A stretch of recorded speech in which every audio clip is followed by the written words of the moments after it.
the seminar now. Can you please grab your food and find a seat soon?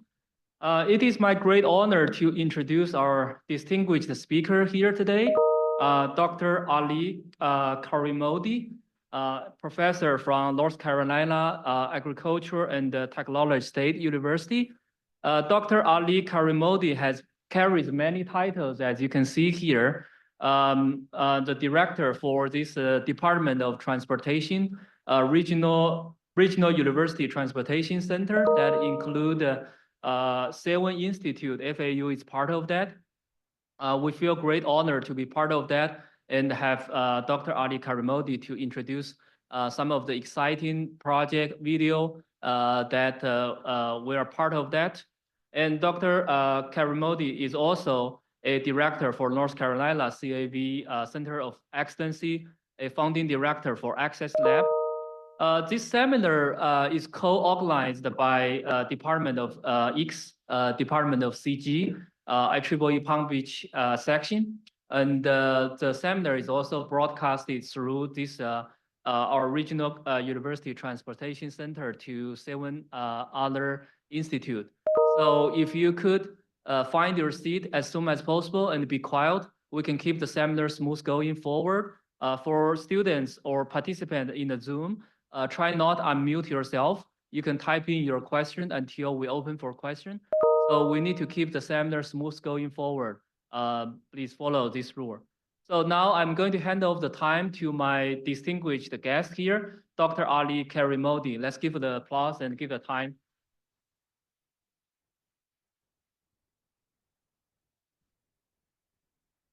Okay, great. Good afternoon. Thank you so much for the introduction, and pleasure to be here. Thank you. I would like to thank you, the host today, Department of Electrical and Engineering Computer Science at Florida Atlantic University, as well as the Freight Mobility Research Institute, of course, CR2C2,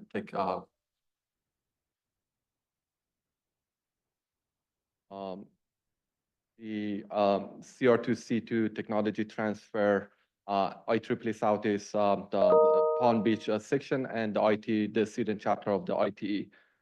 Before I continue, I would like to check if you can hear me clearly on the cyber side. So the cyber side, Christina, would you please confirm?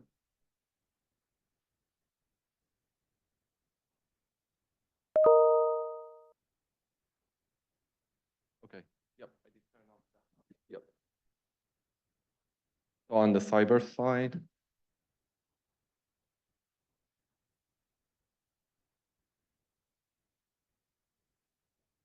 can somebody on the cyber side confirm if you can hear me?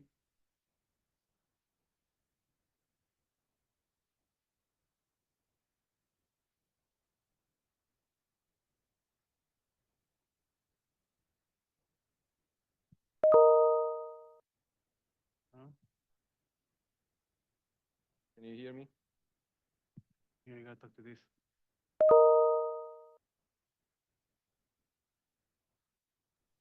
Yes, we can hear you. Okay, great. So with that,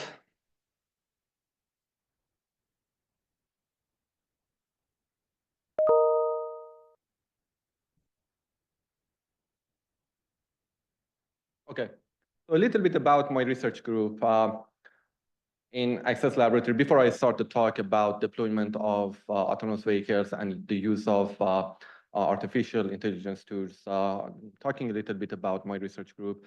Primarily, we are focusing on control and robotics, human-machine interaction, cyber-physical systems, multi-agent systems, artificial intelligence, and reliability and security, and also the application domain to smart transportation, defense-oriented applications, human autonomy, and we have been fortunate to have to receive support and sponsorship from different agencies and industry partners.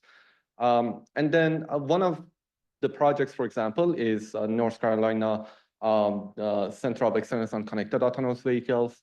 which is a consortium from 3 universities led by NCA&T, but also in partnership with NC and UNC Charlotte. And we are addressing 3 major research problems.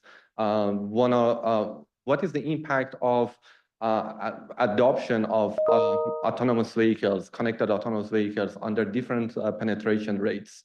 What are the infrastructure that is needed to support the adoption of autonomous vehicles? And what are the use cases and early applications that we can adopt and expect from deployment of autonomous vehicles? Another project is about a year ago was supported by the Department of Transportation, is the Center for Regional and Rural Connected Communities. It's a consortium, and I have the pleasure of working with great colleagues across 7 universities in the Southeast: University of Kentucky, the University of Tennessee, University of Alabama, of course, Florida Atlantic University, University of Georgia, Clemson University, and NCA&T colleagues. And here, the whole concept that we are working is on adopting emerging technologies, whether it is planning under Major Research Initiative 1 is about planning for emerging technologies. The second MRI is about developing and enhancing emerging technologies. And MRI 3, which is about how we can bring these technologies to provide mobility services to the people, particularly underserved and rural communities that we do have. Here is under different projects, including the projects that I already mentioned, CR2C2 and then CCAV and several other projects, we have developed a fleet of autonomous vehicles of different size and speed for different applications, whether they are slow speed or higher speed, different capacity that you can think of. I do have a short video that is explaining this technology. Let me see to play it. Welcome aboard the Aggie Autonomous Shuttle. This state-of-the-art autonomous vehicle is the result of hard work by talented researchers at North Carolina Agricultural and Technical State University. These autonomous shuttles have been developed in order to provide better transportation choices in rural areas as well as connecting places that have little to no access to public transportation. These small shuttles are also economic solutions for areas with low transportation demand for which traditional mass transportation does not work. In a multimodal transportation ecosystem, these shuttles can also complement the mass transportation systems and expand their service range. These self-driving shuttles, known as microtransit vehicles, are excellent cost-effective solutions for connecting disconnected communities. And these shuttles can complement the existing transportation service and fill the gap on those areas that we don't have so much transportation choices. So that was the motivation of developing these technologies. But now a little bit digging into the technology behind these shuttles.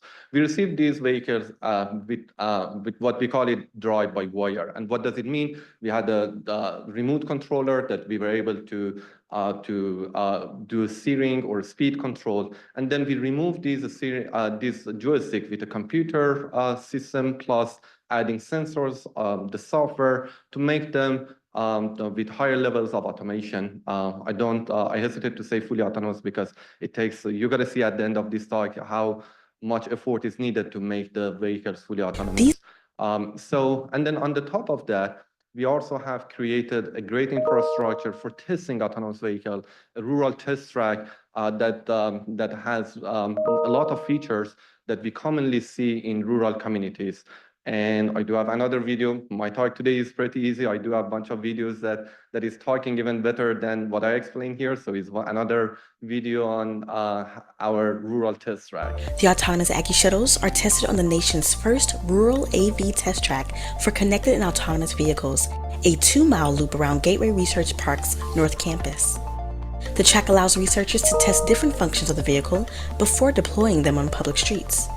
The track has segments that simulate rural terrain, as well as other features like narrow and curvy roads, steep hills, canopy roads, bus stops, bike lanes, pedestrian crossings, and more. Parts of the track have little or no GPS coverage.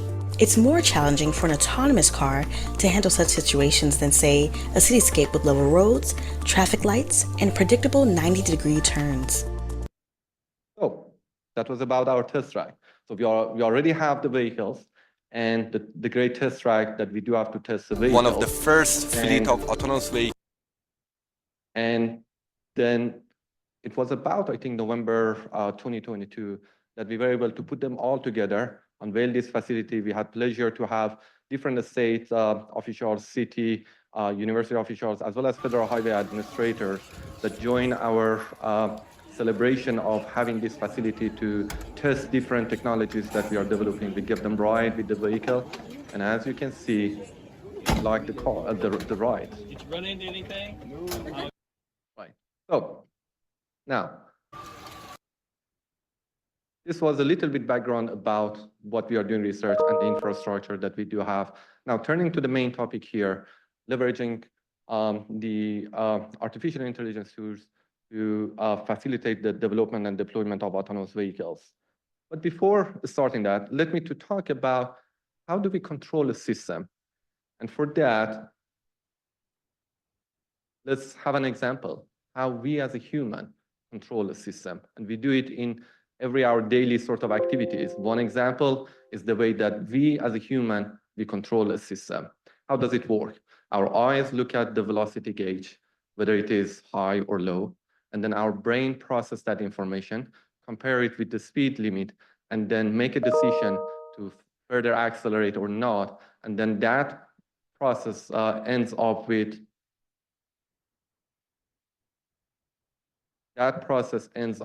using our foot to, for example, push the pedal to accelerate or not. And what you can see here is the three major blocks: sensing, processing information, and perceive the information, and eventually make decision. When it comes to from human control of the vehicle to automated control, we follow same procedure. We just switch the role of different components. Instead of our brain, we are using processor. Instead of our foot, we're going to be using actuators. And instead of our eyes, we're going to be using sensors.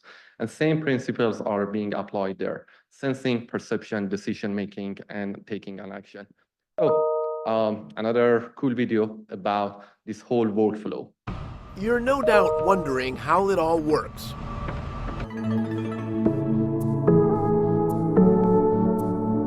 Well, first, think what's required for a person to drive a car.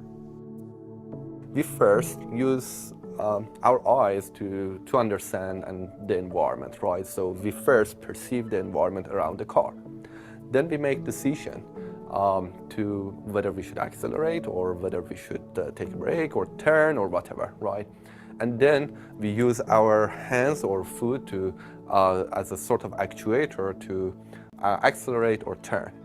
An autonomous vehicle system works essentially the same way. The vehicle must know where it is in space and what is around it. That's where an array of sensors comes in. There are two cameras above the windshield. One is looking in front of the car to understand the road, how the road is changing and whether it's turning or whatever. The other one is looking upward to look at the traffic lights and whether it is red or green or whatever, right? Radar on the front bumper judges the speed of the vehicle in front of the car. It also checks for any objects in front of the car. There are two GPS receivers to tell the vehicle where it is. Then there's the LiDAR system on the roof. It's a sort of laser-based sensor that is sending laser signals and then receive them back. And that's the way that you can very accurately understand the environment around the car.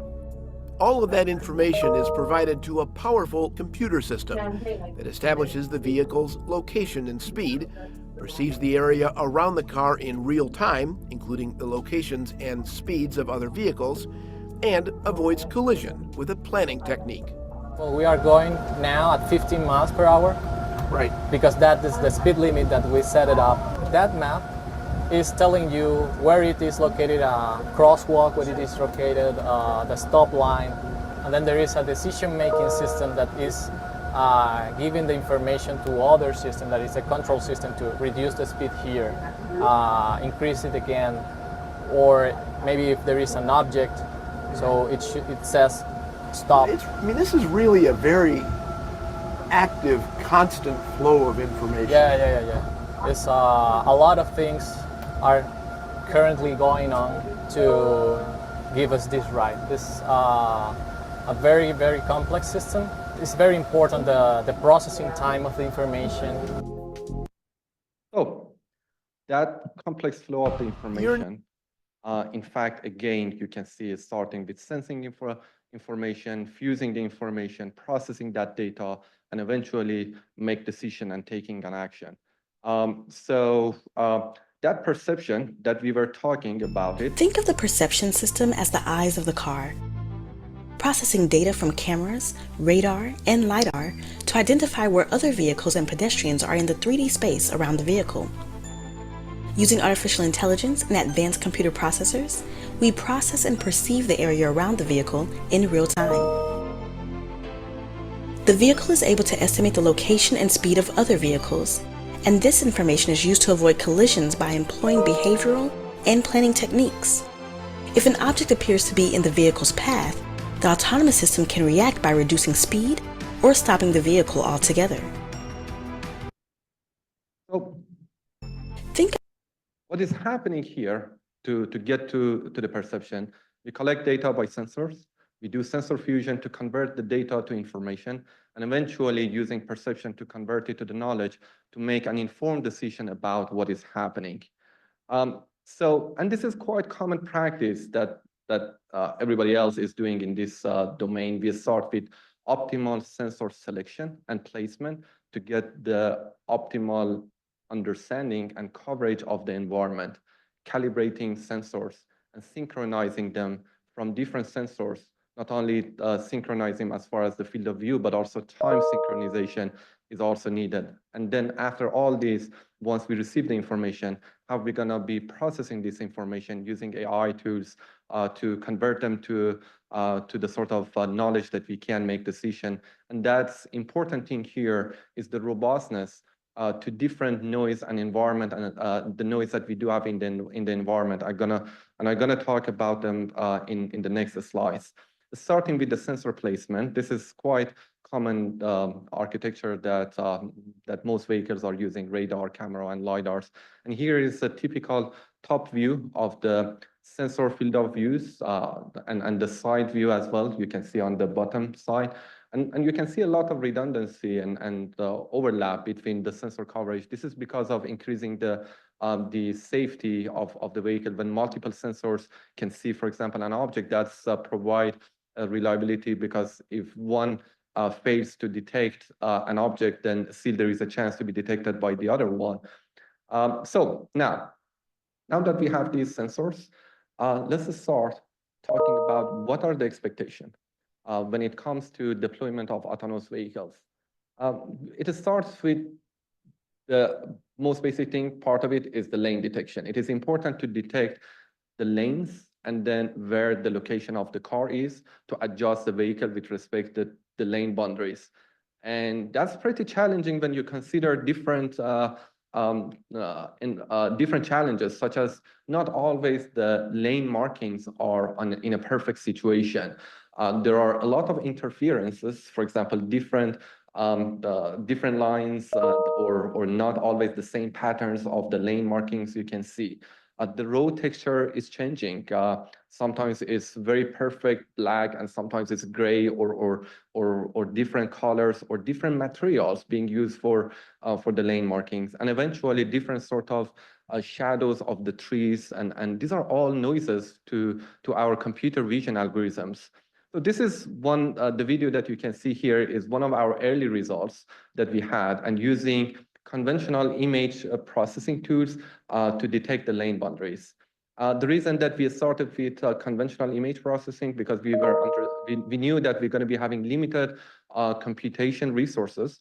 So starting with sort of edge detection algorithms for detecting the lane boundaries, that was a reasonable approach. And the way that we did handle it, it was pretty robust. technique. Even though we were using conventional image processing, you can see it can handle pretty well, even compared to one of the most famous techniques, Kanihoff technique. You can see that the performance is pretty comparable or even better to some degree. And yet it was pretty robust, as you can see. But let me to show again the video, part of the video, for example, the moment that it was passing through the bridge, and the texture was changing, you can see some challenges that we were facing. Now it's perfect situation, entering to the bridge, noise here you can see, and that's a sort kind of shaking. And that's the error in perception is propagated to the decision-making and control and so on. So it is important to have a robust controller here. So then moving toward using the AI techniques, we have started using the lightweight deep neural network here to have detecting the extracting features. It was basically a sort of binary the classifications in terms of the patches that we see in the image, whether they belong to a lane to the lane boundaries or not.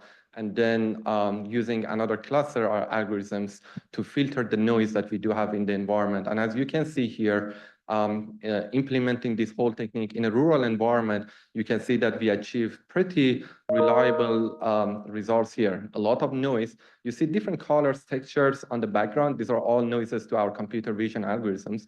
And we were achieving pretty good performance, handling the curvatures, handling the noises, different textures that we have here on the road background. So these were pretty acceptable performance that we had here. But we didn't stop there, and we started adding more information to our model that we have here. So adding information from the road geometry, map information to know the curvature of the road, help us to better do curve fitting and improve the performance. You can see the comparison of the fusion of GPS data and our light lane detection techniques, the last one, that is our results. It is on the top 3 models when applied to the Kitty data set, and these are other famous techniques that have been applied. And our technique was on the top 3 in that list of models that were benchmarked on the Kitty data set. But something that you want to consider here, the real-time implementation and computation time that our algorithm was having. And then another aspect of it is not always, especially when it comes to rural deployment, not always we do have the lane marking clear. At some point, we have no lane marking, so how to handle those situations. And here is another technique that we were using, sort of segmentations, the techniques that we were using to identify the drivable roads. So after identifying the drivable roads that you can see on the screen is identified by those red lanes, and then we were generating the paths. You can see that identifying the edge of the road and then generating the path. The path is the green line that you can see here, and will serve as a reference for our autonomous vehicle to track. And with that, we got even further better results here. I'm going to show this in the next videos. But so lane detection is important aspect, but it's not all about it. There are many other elements in every driving scenarios that we have to deal with, detecting traffic signs, detecting other cars, detecting other obstacles, and of course pedestrians are important driving scene elements as well. So not only the safety of pedestrians, but also is important. Imagine that you're passing by an intersection and another car is coming. You may not notice it or not. Think of if you are passing an intersection and all of a sudden you see a car that has no driver. How do you feel, right? There is a communication in between you and the driver already. You can see that if the driver is seeing you, sometimes there is a communication that's gesture, hey, you go. So that's a sort of communication in place. And in the absence of such communication, it's become even more challenging. So that was a project that was funded by North Carolina Department of Transportation, was about detecting pedestrians, whether that pedestrian is subject of interest for the vehicle, and if it is, then how to communicate between, how establish communication between the vehicle and pedestrian. Our group was primarily focusing on pedestrian detection. So the reason that I was bringing this one was not only the safety, but also enhanced communication that is needed for that one. So we were using different techniques for pedestrian detection. One technique that was, we found it pretty helpful, is fusing different AI models. So object detection that we had, and you can see on the top the architecture of our pedestrian detection techniques. So we had object detection and the semantic segmentation, and then fusing this information based on the pixel level information from semantic segmentation and the overlap with the bounding boxes that we had. We were able to boost the detection rate, especially reducing the misdetections that we have. So that was the contribution of this work. So here is the demonstration, is the semantic segmentation, the pixel level information, whether it is a pedestrian or not, and here is the bounding boxes that you can see is detecting pedestrian. And then here, especially this is important when we do have different challenges, let's say occlusion of pedestrian. We can see only part of the pedestrian, the rest of it is occluded by another car, and yet that pedestrian might jump into the street. So it is important to detect pedestrians properly using different techniques, the same way that we were discussing. So another work was not only fusing the AI models, but also fusing different sensors, let's say LiDAR and camera. And here is one demonstration. On the right side, you can see the depth information from LiDAR and the RGB cameras that we had here to fuse the information to detect pedestrians that we have. And more or less similar architecture that we were having here. Let me to show here the structure. You can see that, and the technique that we were using here was stacking the camera data and the LiDAR depth image and pass them through our network that we had.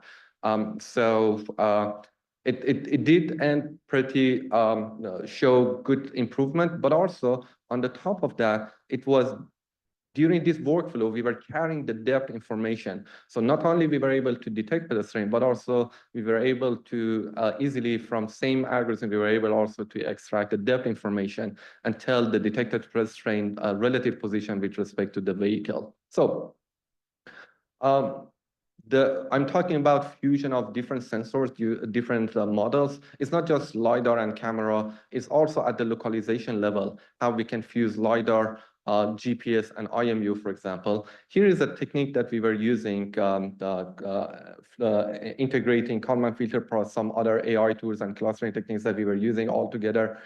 So you can see here the control of our car when both GPS and LiDAR were available.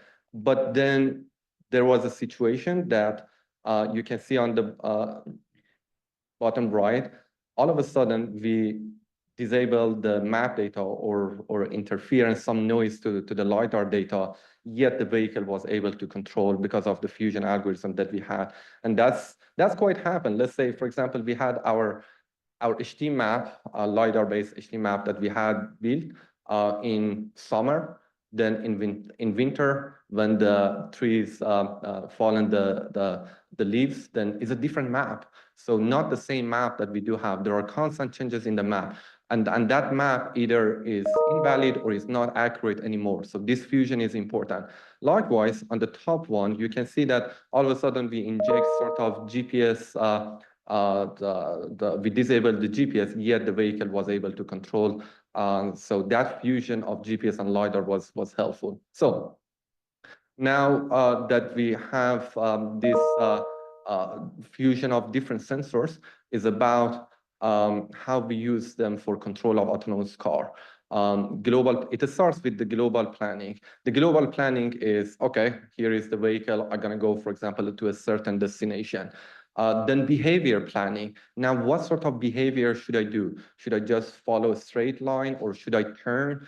Should I stop? Should I accelerate? So these are sort of behaviors that you can think of.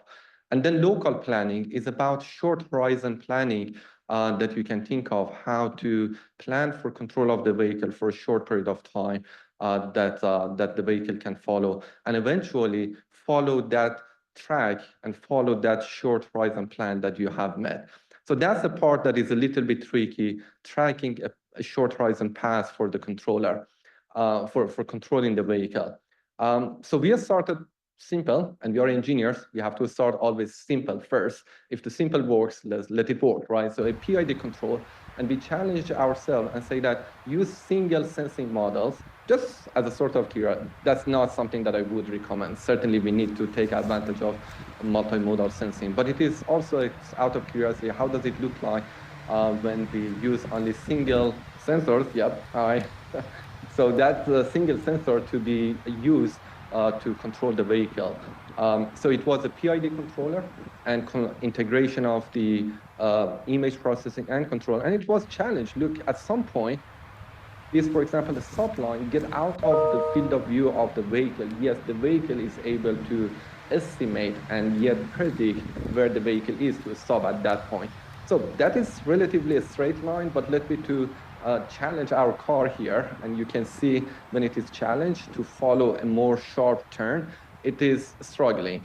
It was also, even for me as a human driver, was difficult to pass through, but it is also same way, it's difficult for autonomous car to track it. By the way, these lanes that you can see here, the red one is the direction that the vehicle is heading, and it should be aligned with the center green one that you can see here. Something that I want to highlight here, you see how shaky is the steering wheel? This is not something that we would love to. And why it is happening here? It is PID control. The PID control is just looking at the current moment, current error, no prediction, but we as human, you never work like this, right? You look the distance ahead of you to make decision.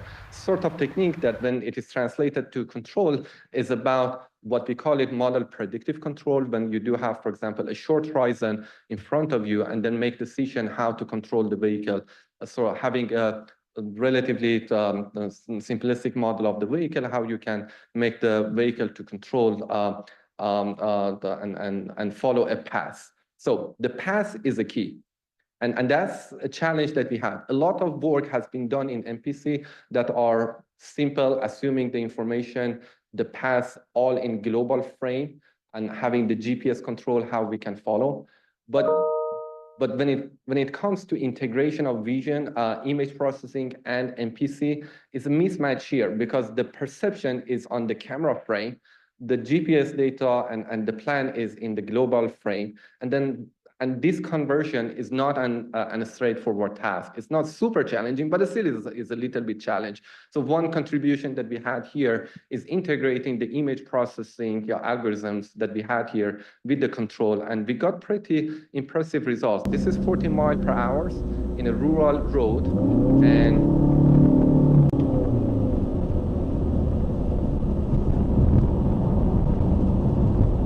of course, you see from the driver is a little bit under stress. Of course, 40 miles per hour was a little bit under.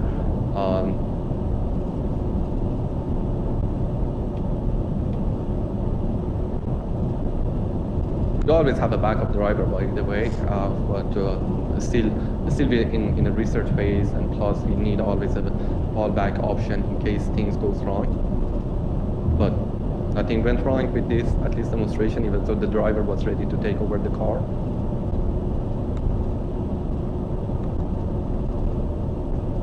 Oh.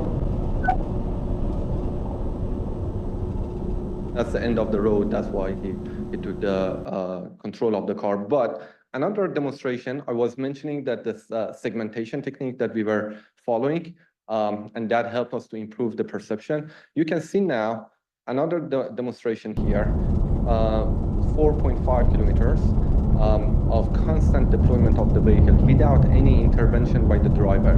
You can see how smooth and long horizon control that is happening here. The integration of computer vision techniques with the control to provide a very smooth situation. And you see a lot of noise here. Still, the road is not that much perfect. Lane markings are not perfect. The trees, the canopies that you can see there, perhaps GPS was not accurate as well. So that integration of GPS camera. So this is an integration of everything, and it is about long drive. It was, you can see, handling the curvatures.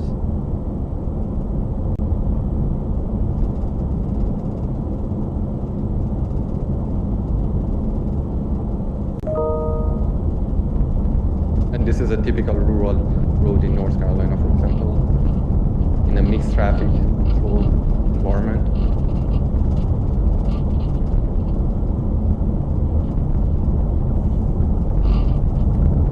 Areas with no lane marking inside, or different patterns of lane marking. So this was pretty impressive results and recent results.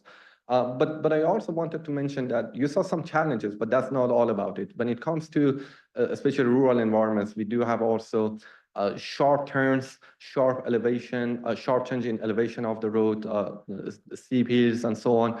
So one of the techniques that we were working on it, integration of, again, these techniques with sliding mode control, which is a nonlinear robust controller, which having the sliding surface manifold to make sure that the system trajectory stay within a safe boundary using different switching that is happening. And here is one demonstration that you can see in our test track when it is passing through relatively sharp change of elevation, is going upward the hill, at the same time is turning, and still the performance is acceptable and pretty smooth. So after all developments that was happened in a more quiet, less challenging, we decided to even challenge ourselves further, bringing these vehicles to downtown Greensboro, connecting the East Greensboro underserved area in the East Greensboro to the establishment in downtown area. We were having a mixed sort of driving scenarios from urban to suburban situation in this 2-mile test track. And we had it for almost 1 month, from September 18 to October 13, 2023. And here are some snapshots of that demonstration. So we were using 3 of our vehicles. Here are examples that the vehicle were passing by under the bridge. This is the way that different objects, pedestrians, that is me, by the way, relying our team, and then passing by the intersection, different roads and different lighting conditions. So that was quick. There is a long video of 5 minutes video. I just don't want to, I can share with you if anybody is interested to see, or it is available in our website.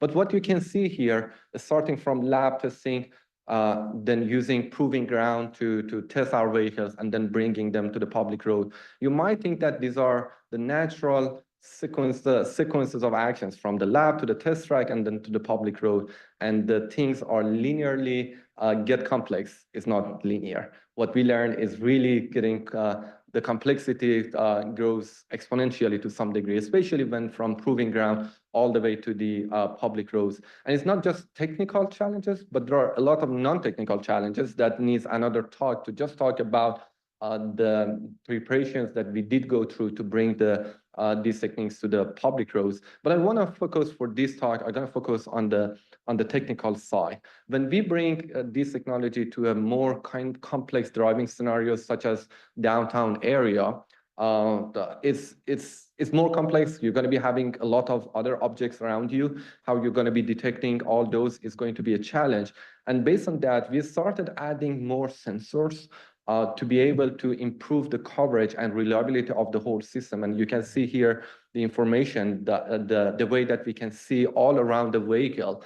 But you can imagine adding sensors means that adding more computation load. So after adding the sensors, we end up with also upgrading the whole computing architecture of the system as well. And a lot of challenges that we went through to make this ready to go from the kind of a less complex scenario to a more complex scenario when it comes to public roads. And it's not just that, but also a lot of complex situations. Let's say a narrow roads when the cars are parked both sides and there is no lane marking and you have to share the road with another vehicle. Even for humans, sometimes we find it difficult. If there is a very narrow road and two cars are coming opposite direction, what can we do? And then what are we expecting an autonomous car to do? So it's really a challenge. Passing under a bridge when all of a sudden the GPS might be impacted. Two-way stop in intersections is challenging when you stop and another car is coming. So you're going to make a risk to pass. You should understand how much your car is agile to pass or should stay. If you stay too much, you're going to be impacting the traffic behind you. Or if you pass, you might compromise safety. So two-way stop intersection, that itself is a big challenge. Curved road with parking area. So these are another part of the challenge. And also on the right side, you can see the heat map for the instances that we had when the backup driver was taking control of the car. And one lesson that we learned here was that still intersection is a challenge. So these are the challenges that I mentioned, but intersection is really a challenge. So more or less, you got the way that we are developing autonomous vehicles.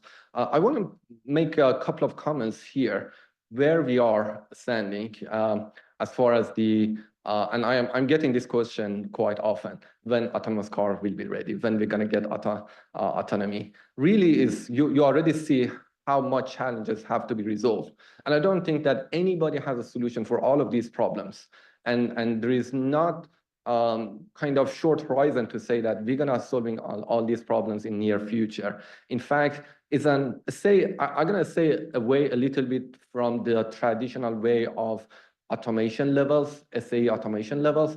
I'm gonna say that autonomy is on a spectrum, from manual all the way to the full autonomous. Full autonomous is our dream. I don't know when we're gonna get there, but I can explain the challenges. Right now, all we see is a sort of automation. We have a structured environment, simple task, pretty deterministic environments. And what we are heading to is a lot of challenges. Is mission driven. It's not just to say, hey, you have to go from, you have to turn, you have to, we just all we're gonna say, hey, go to that destination. That's the whole mission that we're gonna be providing. We're going to be needing to leverage some connectivity between the vehicles and the infrastructure. We're going to be dealing with unstructured environment, dynamic environments that is not going to be always the same way that we have been planning for. We have to be ready for handling dynamic environments that we're going to be having sometimes crazy drivers.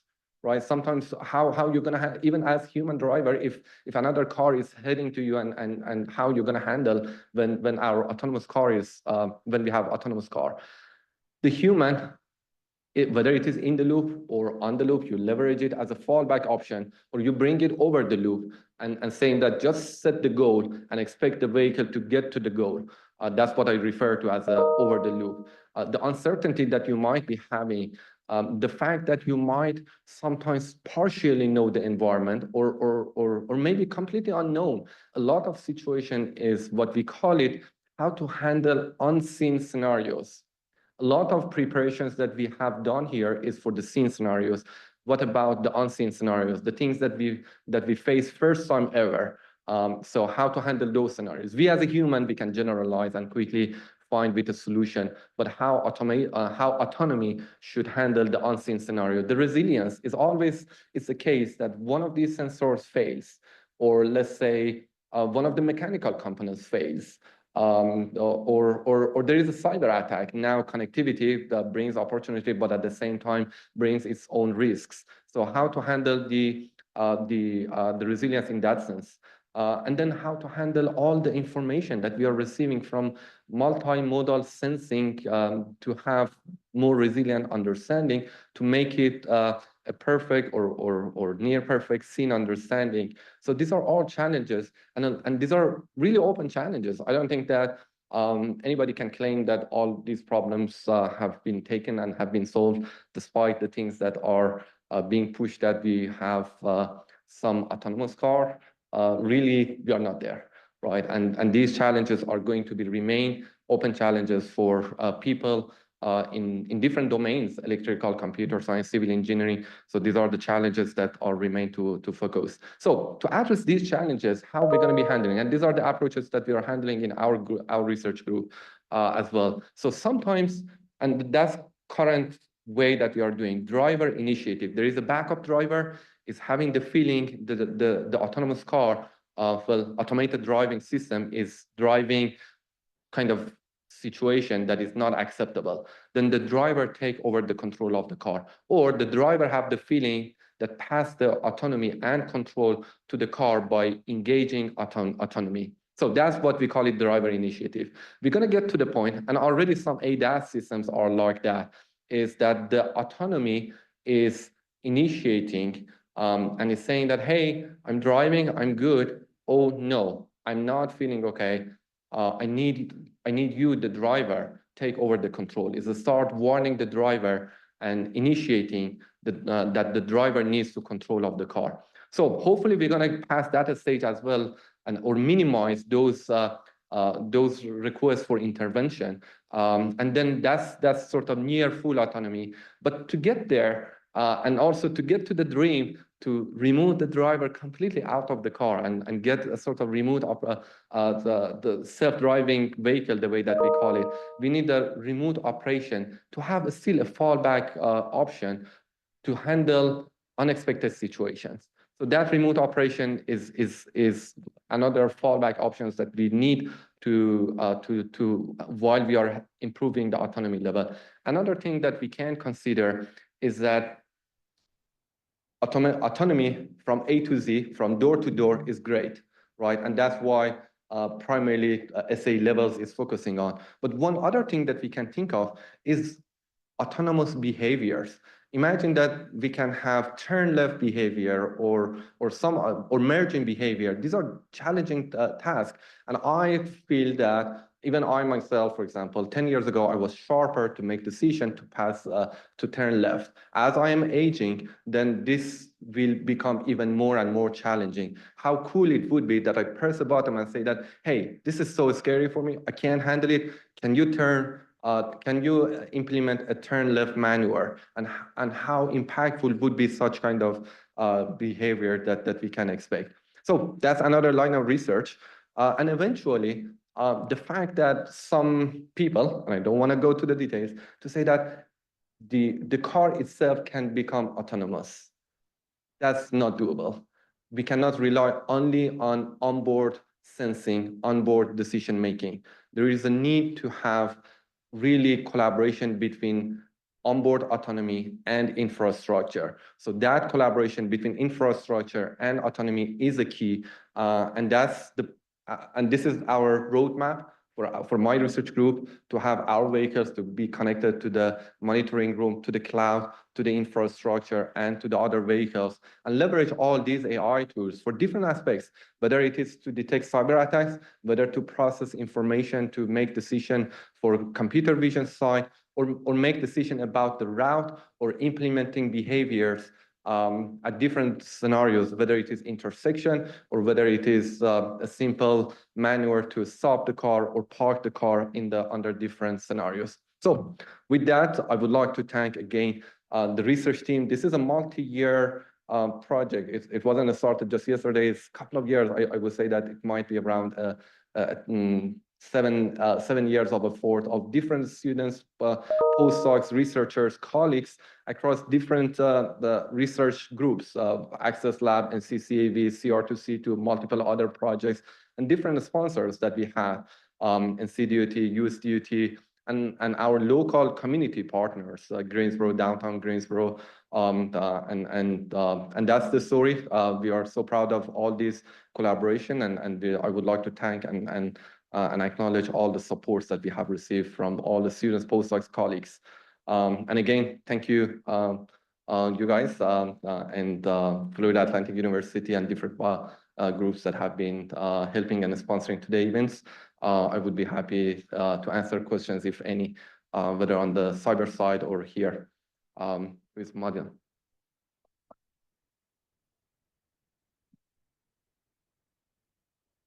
Thank you very much. It's very It's academic seminar. Let's open for questions here. If anyone have a question.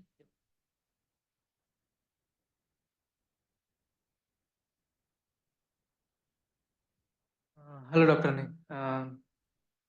Ali is fine. Yeah. Dr. Ali, sorry. My question is like this autonomous vehicle will be it working for the during night times also? How challenging it will be in the during night times? So it depends.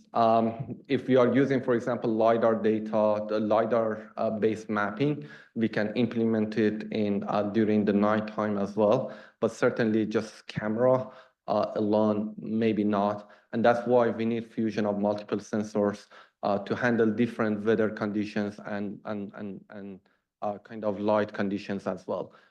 So we haven't really met so much public deployment during the nighttime for the sake of safety. But in our test track, we have done evening time under heavy raining, under different sort of situations, and it was working fine when we were fusing all this information, and particularly when we were relying on LiDAR data. As sensors getting increased, like the computation power request, we need more computation power, right? So what is the computation power currently having in your system? So we have been upgrading the system, so I don't really remember the exact computation configuration of our system, but I'll be happy to answer the exact computing configuration of our vehicle. If you're interested, feel free to email, and I can get you in touch with the updated configuration that we have in our system. Yeah, because latency is very important, right? Like when we are taking in autonomous vehicle to take the decision based on the sensors input, and the radar, I think compared to the vision, and the radar will take more time to process. That is my assumption. Correct me if I'm wrong. So I just want to know the computation power, like how fast it is, because kind of radar, like it will sense the object and it will sense it. The radar will send the signals and sense it back, right? So how good? I just want to know. I can give you a little bit of the camera side. I don't have again memory of the LiDAR side to quantify that one. But for example, for the camera side, just on CPU, not GPU, we are running GPU on our computer, but on CPU, we were getting, for example, 25 frames per second. When we were using GPU, we were getting it closer to 100 frames per second as well. But that's sort of the thing that I can say, but again, is a multi-factor thing. Is about the efficiency of the algorithms, and of course the hardware, the kind of capacity as well. So it's a mix of them to get to the point that you can have to improve the processing time. Right. So maybe also, if you would like, also take a question on the chat box on the cyber side as well, and then we're going to get back there. Yes. We have a question from Michael Williams. It says, can you explain your slide that showed a chattering steering wheel? For example, was that a characteristic of the setting range of the feedback loops? Would you repeat again the question? Yes. Can you explain your slide that showed a chattering steering wheel? For example, was that a characteristic of the setting range of the feedback loops? Well, that chattering problem that you were seeing, of course, is because it's presumably focusing on the current error, and even though it is PID and does have a little bit prediction, still is a challenge. So you can it is smooth when you are handling, let's say, a straight line. But what you saw over there was pushing the controller to handle a sharp turn. And that's why the controller was struggling to catch up with. But then switching from PID to MPC control, we were able to smoothen that chatterings, and you saw in the subsequent demonstrations that I provided. So we got a very smooth control on the steering wheel. Hope I answered that question.